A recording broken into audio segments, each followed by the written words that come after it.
राज्य में एक बार फिर योगी आदित्यनाथ की सरकार बनने जा रही है। उत्तर प्रदेश विधानसभा चुनाव में कई दल बदलुओं को पाला बदलकर मैदान में उतरना महंगा पड़ गया।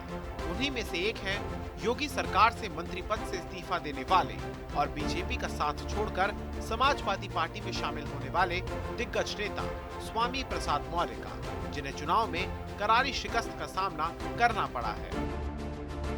जनता का संदेश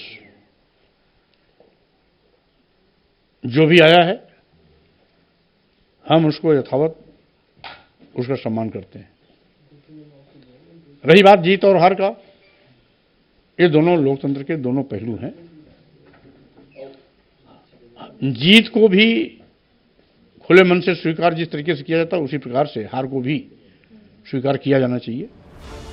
चुनाव से ठीक पहले यूपी के मंत्री पद और सत्तारूढ़ बीजेपी का साथ छोड़कर साइकिल पर सवार होने वाले स्वामी प्रसाद मौर्य को समाजवादी पार्टी ने कुशीनगर की फाजिल नगर सीट से उम्मीदवार बनाया था, जहां बीजेपी के सुरेंद्र सिंह कुशवाहा के हाथों उन्हें करारी मात खानी पड़ी। स्वामी प्रसाद मौर्य इस बार अपनी परंपरागत सीट पडरौना को छोड़कर फाजिल नगर सीट से चुनावी मैदान में उतरे थे, लेकिन पार्टी और सीट बदलना काम नहीं आया।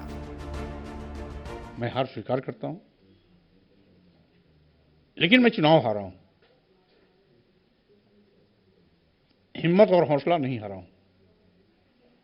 इसलिए जिन मुद्दों को लेकर के मैंने भाजपा सरकार का साथ छोड़ा था, वो मुद्दे आज भी यथावत हैं, जीवंत हैं। उन मुद्दों को लेकर के हम फिर जनता के बीच में जाएंगे। हाँ, इतना जरूर है कि उन मुद्दों को जन जन तक पहुंचाने में मैं पूरी तरह से सफल नहीं हो पाया था। दरअसल चुनावी मौसम में कांग्रेस के दिग्गज नेताओं में शुमार आरपीएन सिंह ने कमल का फूल थामा तो सियासी गलियारों में काफी उठापटक मच गई और स्वामी प्रसाद मौर्य पडरौना से फाजिल नगर शिफ्ट कर दिए गए। उनके लिए अखिलेश यादव ने सुरक्षित सीट को चुना। ऐसा इसलिए क्योंकि विशेषज्ञों का मानना था कि आरपीएन के बीजेपी में जाने के बाद पडरौना में स्वामी प्रसाद की सीट फंस सकती है, लेकिन बीजेपी ने लगातार 2 बार से विधायक रहे गंगा सिंह कुशवाहा के बेटे सुरेंद्र सिंह कुशवाहा को फाजिल नगर का टिकट देकर जातिगत समीकरण में फिट बैठाने का काम किया, जिसमें वो सफल हो गए। इस समय मैं जीत जिसकी हुई है और जिसकी हार हुई है, दोनों को मैं स्वीकार करता हूं। क्यों हारे हैं, क्यों जीते हैं, चलते चलते इस पर नहीं कहा जा सकता। इस पर विचार मंथन होगा। ये विचारणीय विषय है कि हमारी हार क्यों हुई है, भाजपा फिर से सरकार बनने की हालत में कैसे आई है। इन सभी बिंदुओं पर सामूहिक रूप से नेतृत्व के साथ बैठ करके विचार विमर्श किया जाएगा। जो खामियां रह गई थी उसको दूर करने का प्रयास किया जाएगा। यूपी के प्रतापगढ़ जिले में जन्मे मंत्री स्वामी प्रसाद मौर्य ने इलाहाबाद यूनिवर्सिटी से लॉ में स्नातक और एमए की डिग्री हासिल की है। स्वामी प्रसाद मौर्य ने 1980 में लोकदल से सक्रिय राजनीति की शुरुआत की थी।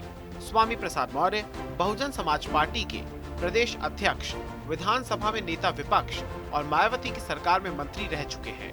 वो 2 बार रायबरेली की ऊंचाहार और 2 बार कुशीनगर की पडरौना सीट से विधानसभा का चुनाव भी जीत चुके हैं। मौर्य ने 2017 के विधानसभा चुनाव से ठीक पहले बीएसपी विधानमंडल दल का नेता पद छोड़कर बीजेपी और इस बार भी चुनाव से पहले मंत्री पद छोड़कर समाजवादी पार्टी में शामिल हो गए थे। उन्होंने बीजेपी पर दलितों और पिछड़ों के हितों की अनदेखी करने का आरोप लगाया था।